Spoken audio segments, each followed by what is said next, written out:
ठंड में हरी भरी सब्जियों वाली रसोई। आशा निकिता को अपने साथ जबरदस्ती सब्जी खरीदने के लिए बाजार लेकर आती है, जहाँ हर तरफ ठंड के सीजन की हरी भरी सब्जी बिक रही थी। सब्जी ले लो, सब्जी ताजी ताजी सब्जी ले लो। भरोजी, लौकी, घिया, तोरी, टिंडे, मेथी, पालक। आ जाओ बहन जी, सीजन की सारी सब्जियां मेरे ठेले पर मिलेंगी। सब्जी वाला। सब्जी वाले के पास हरी भरी सब्जी बिकते देखकर निकिता कहती है, अब इतना भी क्या सोच रही हूँ मम्मी, चलकर उन अंकल की रेहड़ी पर से सारी सब्जियाँ इकट्ठे खरीद लो। निकिता, इस तरह एक ही जगह से सब्जियां नहीं खरीदनी चाहिए। पहले अच्छी तरीके से सब्जी बाजार घूमकर रेट का पता करके सब्जी लेनी चाहिए। अगर सब्जी मार्केट आने के बाद भी हम महंगी सब्जी खरीद कर ले जाएंगे तो सब्जी मार्केट आने का क्या फायदा है। यही सब्जी है, थोड़ा अंदर चलकर सस्ते रेट में मिल जाएगी। ओफो मम्मी, तुम तो अठन्नी चवन्नी बचाने के चक्कर में चक्कर कटवा रही हो अब मेरे। चलो। निकिता बड़बड़ाते हुए आशा के साथ सब्जी मार्केट के अंदर आती है, जहाँ हर सब्जी वाले जमीन पर सब्जी बेच रहे थे। अरे बरू जी, 30 रुपए किलो में हर माल। ये माल के मंदे, हरी सब्जी 30 रुपए किलो, 30 रुपए किलो। बरो जी, रस्ते का माल सस्ते में। ये 10 के दो, हंस के लो। ताजी बढ़िया फ्रेश गोभी, हंस के लो 10 के दो। उन सब्जी वालों को इस तरीके से सब्जी बेचते देखकर निकिता आगे बढ़ते हुए आंखें जमा जमा कर देखने लगती है। इसीलिए मुझे सब्जी खरीदने आना बिल्कुल पसंद नहीं। ये सब्जी वाले बाजार को मच्छी मार्केट बनाकर रखते हैं। अरे तो अगर वो सब्जी लगाने के लिए आवाज नहीं लगाएंगे तो सब्जी कैसे बेचेंगे। और मैं तुझे यहाँ सब्जी खरीदना सिखाने के लिए लेकर आई हूँ। थोड़े दिन बच गए तेरी शादी को। अभी से साग सब्जी खरीदना सीखेगी नहीं तो शादी के बाद रसोई कैसे संभालेगी। Mummy, for your kind information, मेरी शादी शहर में लगी है और वैसे भी आजकल टेक्नोलॉजी का जमाना है। अब तो घर बैठे ही ऑनलाइन ऑर्डर करने पर खाना सब्जी जो चीज मंगाना चाहो आ जाती है। बेटा, माना कि तेरे ससुराल वालों का रहन सहन शहर का है, लेकिन तुझे हर चीज ठीक से आना चाहिए। अब चल मेरे साथ सब्जी छटवा, साफ सुथरी सब्जियां रखना। निकिता आशा की देखा देखी एक एक सब्जी को टोकरी में रखती है। कुछ देर में सब्जी लेकर दोनों घर चली जाती हैं। निकिता, ले तो फटाफट से आलू शिमला मिर्च काट दे, तब तक मैं सारी सब्जियों को सब्जीदानी में सेट कर देती हूँ, नहीं तो मुरझा जाएंगी।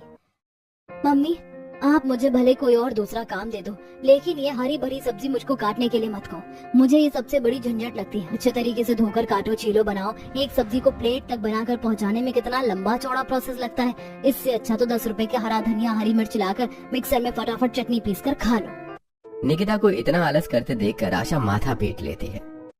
हे भगवान, एक सब्जी काटने में इस लड़की को पता नहीं क्यों इतनी मौत आती है। अभी तो ठंड भी शुरू नहीं हुई और तूने आलस दिखाना शुरू कर दिया। मम्मी, किसने कहा आपको कि ठंड नहीं आई? पता है, सुबह शरीर पर पानी डालने में ठंड सी लगती है। लाओ, मैं ये सब्जियां सेट कर देती हूँ, आप सब्जी काट लो। तू रहने दे, इतना कष्ट करने के लिए भी कोई जरूरत नहीं है। मैं सब्जी भी सेट कर लूंगी और सब्जी काट कर बना भी लूंगी। चलो अच्छा है। वैसे भी थोड़े दिनों बाद जब मैं शादी करके ससुराल जाऊंगी तो वहाँ पर तो मुझे खाना बनाकर सबको खिलाना ही है। कम से कम मायके में तो जितने दिन हूँ उतने दिन आप मुझे बनाकर खिला दो।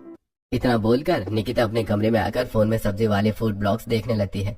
अब इसी तरह कुछ दिन गुजर जाते हैं। असल में निकिता को सब्जी खाना बहुत ही ज्यादा पसंद था, लेकिन जहाँ सब्जी बनाने की बात आती तो वो काफी आलस करती थी। खास करके ठंड के मौसम में उसका आलस और बढ़ जाता है। पर क्या होगा जब शादी के बाद उसे ससुराल की हरी भरी रसोई मिलेगी? क्या निकिता एडजस्ट कर पाएगी या फिर कहीं ससुराल की हरी भरी सब्जी वाली रसोई को चेंज करके रख देगी? तो चलिए देखते हैं। इसी तरह कुछ दिन गुजर जाते हैं। शादी करके निकिता ससुराल में आती है। दादी, बुआ, मम्मी, ये आंटी कौन है? रोहन के पूछने पर स्वागत करवाने के लिए हाथों में फूल लेके खड़ी कनिका कहती है, रोहन बेटा, ये तुम्हारी चाची है। तो क्या बुआ आपसे भी हमारी फैमिली मेंबर है? बिल्कुल रोहन, और अब से ये हम सब के साथ हमारे घर में रहेंगी। दादी, मैं पहले ही बोल रहा हूँ, मैं अपनी सब्जी नई चाची से शेयर करके नहीं खाऊंगा। मैं अपनी सब्जी अकेला खाऊंगा। रोहन की सब्जी वाली बात सुनकर शादी के जोड़े में ससुराल के चौखट पर खड़ी निकिता को अजीब तो लगता है, लेकिन वो इग्नोर करते हुए कहती है, कोई बात नहीं, तुम मुझे अपनी सब्जी में से थोड़ी सी खाने को दे देना, बिकॉज शेयरिंग इज केयरिंग। वैसे मेरे पास आप दोनों के लिए कुछ है। इतना कहते हुए निकिता पर्स में से चॉकलेट निकाल कर दोनों को देती है। अरे वाह, कैडबरी डेयरी मिल्क। चाची चाची, अब तो आप मेरी पूरी की पूरी सब्जी खा लेना। दोनों चॉकलेट लेकर कमरे में चले जाते हैं। अजय रेवती, ये आटे की थाली लेकर अचार डालने के लिए खड़ी है क्या? पोता बहू कितनी देर की चौखट पर खड़ी है। गृह प्रवेश क्या कल सुबह तक करवाएगी? जी नहीं माँ जी, बस करवा रही हूँ। बस इस आलते की थाली का छाप दरवाजे के बाहर लगा दो। जी जी मम्मी जी। आज कुछ ज्यादा ही ठंडी हवा चल रही है। हाथ पैर आइसक्रीम जितने ठंडे हो रहे हैं।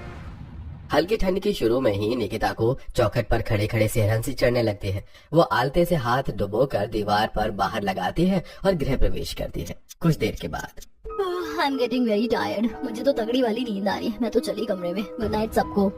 चलो अब सबको ये आराम कर लो जाकर। थैंक गॉड, अब फाइनली बेडरूम में जाने की परमिशन तो मिली। तब नितिन को कमरे में लेकर आता है। वैसे ये दुल्हन का लुक तुम पर काफी जच रहा है। तुमने HD ब्राइडल मेकअप करवाया था क्या?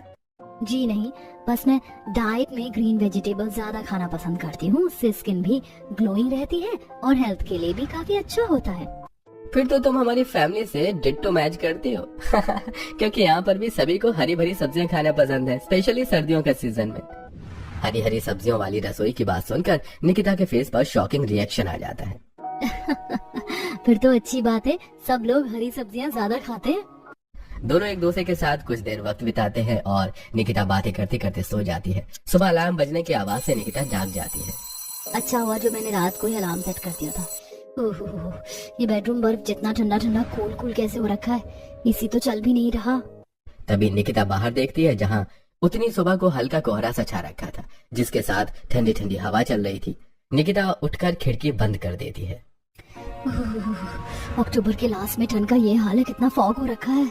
इस बार तो नवंबर दिसंबर जनवरी में कड़ाके की ठंड गिरेगी। देवरानी जी उठ जाइए। रचना भाभी मैं उठ गई हूँ। चलिए ठीक है, जल्दी से नहा कर रसोई में आ जाइए। जी बस 10 मिनट में आती हूँ। अभी तो 6 बजे, इतनी सुबह सुबह रसोई में बुलाने चली आई। फटाफट से शार ले लेती हूँ, वरना आलस करेगी तो नहाती रह जाएगी निकिता। थोड़ी देर में रेडी होकर निकिता रसोई में आती है जहाँ ससुराल की सारी लेडीज इकट्ठा थी। गुड मॉर्निंग छोटी भाभी, कैसा लग रहा है सुबह के 6 बजे उठकर? वैसे आज तो आपकी पहली रसोई है, मैं तो आपसे भर भर कर अपनी मनपसंद का खाना बनवाऊंगी। जी बिल्कुल चारू दीदी, आपको जो जो खाना है आप मुझे बता दीजिए, मैं बना दूंगी। भाभी मुझे खाना है सूखी आलू गोभी, आलू की कतली, साथ में सब्जी, पुलाव, गोभी, बीन्स, हरी मटर, गाजर अच्छे तरीके से डालकर भून कर बनाना और साथ में बथुए का रायता भी। हाँ चारू दीदी, आपने थोड़ी ज्यादा ही लंबी चौड़ी लिस्ट बता दी, कहीं कुछ छूट रहा हो तो बता दो। फिलहाल के लिए इतना डिश काफी है, वरना सारी वैरायटी का टेस्ट मिक्स हो जाएगा तो खाने में स्वाद नहीं आएगा। आप में से भी किसी को कुछ खाने की फरमाइश हो तो बता दीजिए। भाभी वैसे तो मैं डेली डाइटिंग करती हूँ, लेकिन क्योंकि आज आपकी पहली रसोई है इसीलिए मैं इस मौके को हाथ से जाने नहीं दे सकती। तो आप मेरे लिए पत्ता गोभी, खीरा, टमाटर, प्याज लगाकर बढ़िया सा सब्जी वाला सैंडविच बना देना। कनिका के दिए सब्जी वाले सैंडविच बनाने की फरमाइश पर निकिता की शक्ल बन जाती है। भगवान, इतना हरा भरा सब्जियों वाला सैंडविच कौन खाता है? मुझे तो बस आलू वाले सैंडविच पसंद है, बट सबका अपना अपना टेस्ट है। निकिता देखती है कि रसोई में एक भी सब्जी नहीं है। माँ जी, जेठानी जी, मुझे खाना बनाने के लिए सब्जियाँ लगेंगी, पर रसोई में एक भी सब्जी नहीं दिख रही है। सब्जी कहाँ रखी है?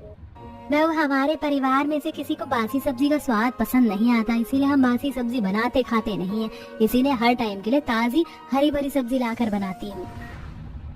कोई नहीं जेठानी जी, आप मेरे साथ सब्जी मंडी तक चल लीजिए ताकि हम वहाँ से ताजी फ्रेश सब्जी खरीद कर ले आते हैं।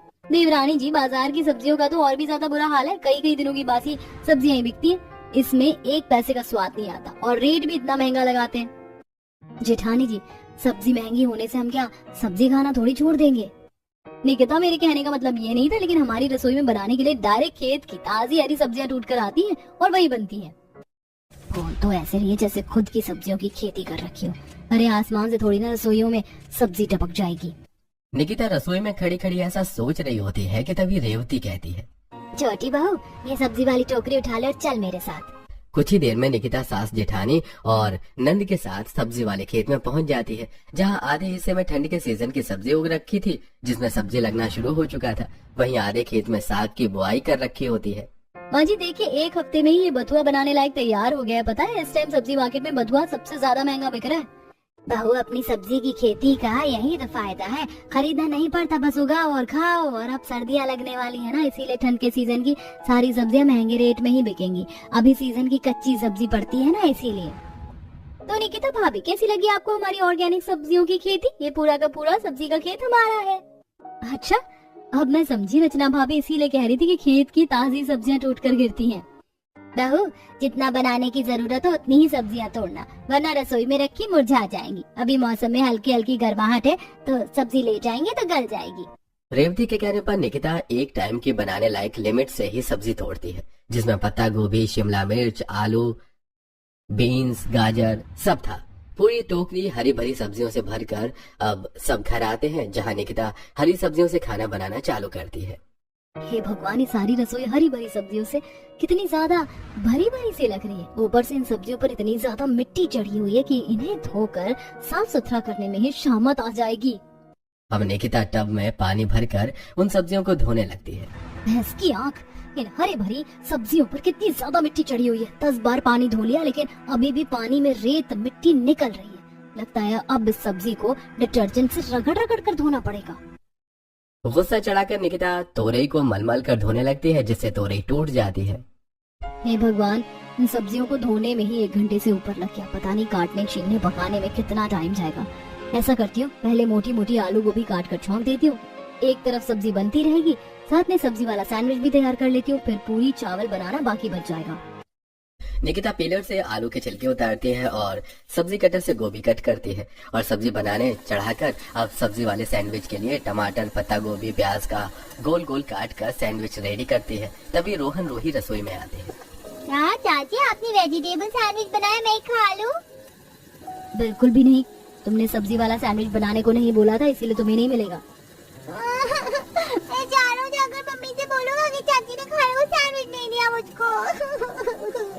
रोहन रोते रोते रसोई से जाकर रचना रेवती के आगे रोकर दिखाता है। दादी, दादी नहीं, चाची गंदी है, गंदी गंदी है। उसे हमारे घर से भगा दो, वो मुझको सैंडविच खाने को नहीं देती। ऐसे कैसे नहीं दिया मेरे पोते को सैंडविच? रुको अभी, मैं इसकी खबर लेती हूँ चलकर। माँ जी, आप रहने दीजिए, मैं जाकर देती हूँ रोहन को।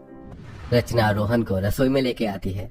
अरे रोहन बेटा, तुम कहाँ चले गए थे? देखो, मैंने तुम्हारे लिए हेल्दी हेल्दी सब्जी का सैंडविच बनाया, खा लो। मुझको एक नहीं, मुझको 2 सैंडविच खाना है। देखने में तो मैंगो का टिंगू है और एक बार में 2 सैंडविच खाएगा। हाँ हाँ, क्यों नहीं बेटा, खाने के लिए ही तो बनाया सैंडविच, चलो खा लो। रोहन रसोई के स्लैब पर ही खड़े खड़े दोनों सैंडविच खाने लगते हैं और प्याज टमाटर छान कर अलग निकाल देते हैं। रसोई में गंदगी देखकर निकिता को गुस्सा चढ़ता है। अभी अभी मैंने सब्जी काटकर पूरे स्लैब को चमकाया और इस बच्चे ने प्याज टमाटर फैलाकर काम बढ़ा दिया। किलसते हुए निकिता किचन साफ करके जल्दी से सबके फरमाइश की सब्जियां बनाकर तैयार करती है, जिसकी खुशबू बावर्ची खाने में भर जाती है। हाँ, क्या बात है, मेरी ताजी सब्जियों में कितना बढ़िया टेक्सचर उतरा है और खुशबू भी कितनी अच्छी आ रही। पर जब मम्मी यही सब्जी बाजार से खरीद कर लाती थी तो कितना भी अच्छे तरीके से भूनकर बना लो, खुशबू और स्वाद का तो पता ही नहीं चलता था। निकिता कुछ देर में बनाई हुई सारी हरी भरी सब्जियों को डाइनिंग टेबल पर लगाती है और गर्मा गर्म रोटी चावल के साथ सबको परोस कर खिलाती है, जिसे खाकर सब उंगलियां चाटते रह जाते हैं। वाह भाभी, सूखी आलू गोभी के टेस्ट का तो जवाब ही नहीं, बहुत ही टेस्टी बनाई है आपने। मैं तो 4 चपाती लपेट गई। सचमुच छोटी बहू, सब्जी बहुत स्वादिष्ट बनी है। मुझको तो सबसे मस्त यह आलू गोभी मटर बीन्स डालकर बनाया हुआ पुलाव लग रहा है। सब्जी डालकर पुलाव बनाओ तो खिलकर स्वाद आता है। सभी सदस्यों ने भर भर कर हरी भरी सब्जियां खाई, जिसे लास्ट में निकिता के खाने के लिए बहुत ही थोड़ी सी सब्जी बच पाती है। वैसे देवरानी जी, सब्जी बनाने में तो तुमने मुझे भी फेल करके रख दिया। सारी हरी सब्जी एक से बढ़कर एक स्वादिष्ट बनी थी। चलो अब तुम भी बैठकर खा लो, तो मुझे बुला लेना, साथ मिलकर रसोई बर्तन साफ सुथरा कर लेंगे। जी रचना दीदी। निकिता खाने के लिए कुर्सी पर बैठती है और बाउल में बहुत ही थोड़ी सी सब्जियां लगी देखकर आग बबूला सी हो गई। ये भगवान, कितने भुक्कड़ हपसी लोग हैं। 3-4 किस्म की हरी सब्जी बनाई थी, मैंने सारी हड़प गए। मेरे खाने के लिए चुल्लू भर सब्जी बचाई है। ये तो 1-2 बाइट रोटी से खाने में ही खत्म हो जाएगी। ऊपर से मुझे भूख भी जोर की लग रही है। किसी तरह निकिता उसे थोड़ी सी सब्जी में ही मैनेज करके रोटी से छुआ छुआ कर खाती है, जिससे उसका पेट नहीं भरता। जिसके बाद जेठानी के साथ मिलकर रसोई का काम करती है। देखते ही देखते शाम होने लगती है, जिसके साथ हल्की हल्की ठंडी हवा चलने लगती है। हे भगवान, इस किचन की खिड़की से कितनी ठंडी बर्फ जैसी हवा चल रही है। मेरी तो कुल्फी जम रही है। अभी तो पूरी ठंड पड़ना बाकी है। फटाफट से डिनर बनाकर कंबल में जाकर दुबक जाऊंगी। पर डिनर में किस चीज की सब्जी बनेगी? रसोई में तो एक भी सब्जी नहीं है। रसोई में बनाने वाली सब्जी न देखकर निकिता सीधे अपनी सास के पास हॉल में आती है। मम्मी जी, डिनर में बनाने के लिए रसोई में एक भी सब्जी नहीं। दाल फ्राई और चावल बना दो क्या? पोता बहू, रात के टाइम दाल चावल कौन खाता है? और हमारे घर में किसी भी टाइम बिना हरी सब्जी का खाना नहीं बनता। अरे रेवती, खेत में से ताजी सब्जी तोड़वा कर मंगा ले। जी माँ जी, सुरेंद्र जी और मनोहर खेत पर गए सब्जियां तोड़कर लाने के लिए। इतने में मनोहर हरी पत्तेदार सब्जियां तोड़ कर ले आता है। हम हरी पत्तेदार सब्जियां तोड़ कर ले आए हैं। भाग्यवान, इस बार तो हमारे खेत में खूब साग हुआ है। इस बार तो ठंड में खूब साग खाने को मिलेगा। ले बड़ी बहू, इन साग को रसोई में ले जा और आज रात के खाने में छोटी बहू को सरसों का साग और मक्के की रोटी बनाने को कहना, वो भी चूल्हे की। जी पापा जी, शुक्र है इस बार ठंड लगने से पहले मेरी देवरानी आ गई, वरना हर साल की तरह मेरी ये सर्दियां भी ससुराल की हरी भरी सब्जियों में, इन हरी सब्जियों की बलि चढ़ाने में ही निकल जाती।